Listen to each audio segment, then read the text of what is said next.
So this is a runner we've been working with, Katie, who's actually a pretty avid runner and a running coach herself, and has been battling some ankle injuries. So what we're going to look at here is basically how her stride is and what we might see in her stride. So we've slowed this video down to about half speed. We're going to slow it down a little bit more. As you can see, Katie's a pretty good runner. She's obviously pretty fast. We're at about an eighth of a speed now.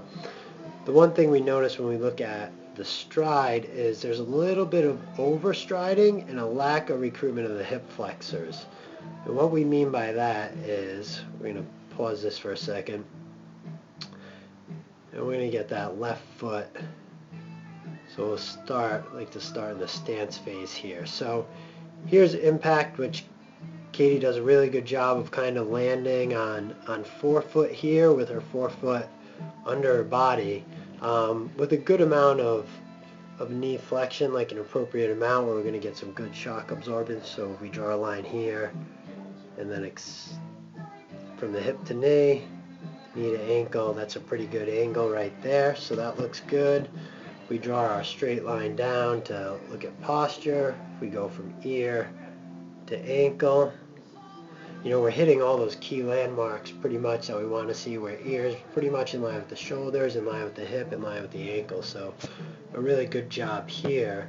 The one thing that we did see slightly is, now as we kind of advance the video forward, a good amount of hip extension here. So Katie really relies a lot on her calves when she's pushing off. We can see this area here, there's a good amount of push off at that ankle, which puts a lot of load on her calves. Could be indicative of maybe some glute weakness.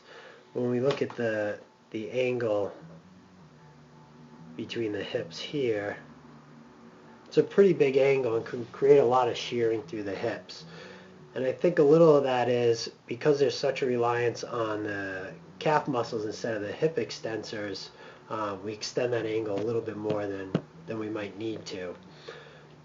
Then as we advance it forward a little bit more, the one other thing that really stood out to us from a mechanics standpoint was this part right here. And again, like we said in other videos, looking at that knee extension angle.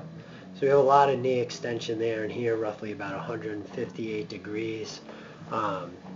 So Katie here she's pushing up so that she has plenty of clearance to get her foot under her and land on that forefoot, which is ideal.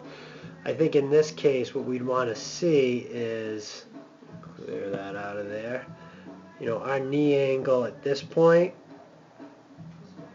would be right about there as we're getting ready to impact the ground again. So rather than have this big swing here of the leg, as we advance forward, there's just a little less swing, and then we're getting ready to push off again already at this point. So you'll see from a view in the other video, we do a view from a posterior aspect behind the treadmill looking at the ankle, and you can see Katie pushes up a little bit and does a good job with her push off, and then you'll see that foot kind of searching the ground as we go forward. So that's kind of just some quick things that we noticed from this view here. If we clear that out of there, we'll just kind of finish that stride off there. And you see really good impact, good core stability as we go through, and good stability as we get ready for our next step. So that's one thing we take a look at, is maybe just shortening up that stride a little bit and increasing the amount of knee flexion and knee drive.